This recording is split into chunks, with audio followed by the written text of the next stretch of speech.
Every time you load a web page, your browser and a server exchange a series of structured text messages.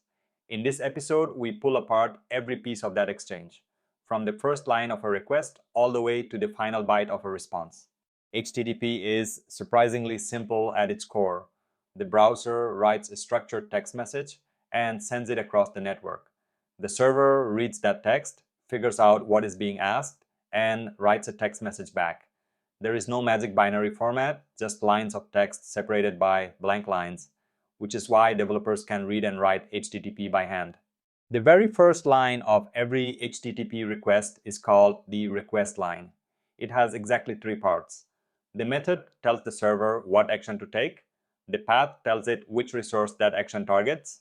The version tells both sides which dialect of HTTP to speak. A carriage return and line feed signal the end of that line and the start of the headers. Get says, give me this resource, and attaches all parameters in the URL. It carries no body and can be bookmarked, cached, and repeated safely. Post says, here is data, do something with it. It attaches that data in a request body and is used for creating resources, submitting forms, or any action that changes server state. Put replaces a resource completely. Send it 10 times, and the result is the same as sending it once, which makes it idempotent. Patch updates only the fields you specify, which is useful when a resource is large and you only changed one value. Delete removes the resource, and repeating it is safe because deleting something already gone leaves the server in the same state. Headers are key value pairs that appear after the request line, one per line. The host header is mandatory in HTTP 1.1 because one server can host thousands of domains. Content type tells the server how to parse the body. Authorization carries credentials. User agent identifies the client software. Together, they give the server all the context it needs before reading a single byte of body data. After the headers comes a single blank line, and everything after that blank line is the request body. The body can be a JSON object, URL encoded form fields, or raw binary, such as a file upload. The content length header tells the server exactly how many bytes to read, so it knows when the body ends and does not hang, waiting for more data. When the request arrives, the web server accepts the TCP connection and parses the request line. The router compares the method and path against a table of registered routes and selects the matching one. Before reaching the handler, the request often passes through middleware that checks authentication, logs the request, or parses the body into a usable data structure. Only then does control reach the handler function. Inside the handler, the server validates the incoming data, applies business rules, and queries the database. A GET request for a user profile might run a select query and return the row. A POST might validate fields, insert a new row, and return the created record. Once the logic finishes, the handler assembles a response object that will be serialized back to the client. The first line of every HTTP response is the status line. It mirrors the request line in structure. The HTTP version comes first, then a 3-digit status code, then a human-readable phrase like OK or not found. The status code is what your code should read programmatically. The reason phrase is just for humans debugging in a terminal and can be ignored by software. The 200 range means everything worked. 200 OK is the most common, returned when the server fulfilled the request and has a body to send back. 201 created is returned after a successful post that created a new resource, and it often includes a location header pointing to the new resource. 204 no content is used after a delete or an action that succeeded but has nothing meaningful to return. A 3xx response tells the client that the resource lives somewhere else. The server includes a location header with the correct URL. 301 moved permanently tells caches and search engines to update their records.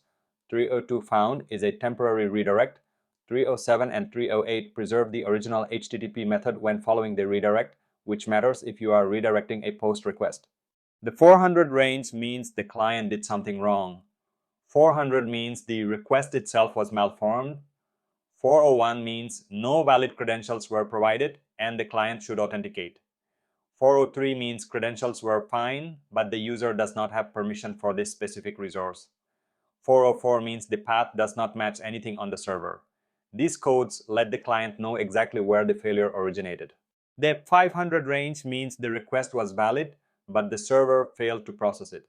500 is the catch-all for unhandled exceptions in application code. 502 means your server received a bad response from an upstream service.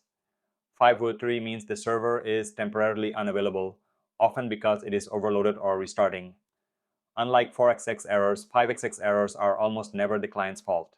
Just like request headers, response headers appear after the status line and before the body. Content type tells the browser what format the body is in, such as application/JSON or text/HTML. Content length tells it how many bytes to read. Cache control tells the browser and any intermediate caches whether to store this response and for how long, saving a future round trip to the server. Content negotiation lets one endpoint serve multiple formats. The client sends an accept header listing the formats it understands with optional quality weights. A browser might rank HTML higher than JSON. The server checks what it can produce, picks the best match, returns that format, and declares the choice in the content type response header. If no format matches, the server returns 406 not acceptable. HTTP is stateless, so servers use cookies to recognize returning clients. After a successful login, the server sends a setCookie header with a session ID.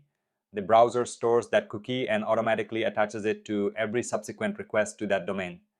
The server looks up the session ID in its store, retrieves the associated user data, and responds as if it remembers the user, even though HTTP itself has no memory. Modern APIs prefer bearer tokens over cookies. The client logs in once and receives a signed token, often a JSON web token. On every subsequent request, the client adds an authorization header with the word bearer followed by the token. The server validates the token's cryptographic signature and reads the claims baked inside it, such as the user ID and permissions, without ever touching a database to look up session state. Browsers block requests to a different origin than the current page unless the server explicitly permits it. For non-simple requests, the browser first sends an options preflight. The server responds with an access control allow origin header listing the approved origins. If the current page origin matches, the browser sends the real request. If it does not match, the browser blocks the response before JavaScript can read it, protecting users from malicious cross-site calls. HTTP 1.1 introduced Keep Alive, which reuses the same TCP connection across multiple requests instead of closing it after each one. But requests still had to queue behind each other. HTTP 2 solved this with multiplexing. Multiple requests travel simultaneously as independent streams over a single TCP connection. It also compresses headers with HPACK, cutting overhead dramatically for APIs that repeat the same headers on every call. HTTP 3 replaces TCP with QUIC, a protocol built on top of UDP. QUIC bakes TLS 1.3 encryption directly into its handshake, cutting connection setup to a single round trip. Because streams in QUIC are truly independent, a lost packet only stalls its own stream, not all the others. This eliminates the head-of-line blocking that still affects HTTP 2 when a single TCP packet goes missing. Now that you know exactly how a single HTTP request travels end-to-end, the next question is, what happens when millions of them arrive at the same time? Next episode, we dig into load balancers, horizontal scaling, and the strategies that keep services running under real-world traffic pressure.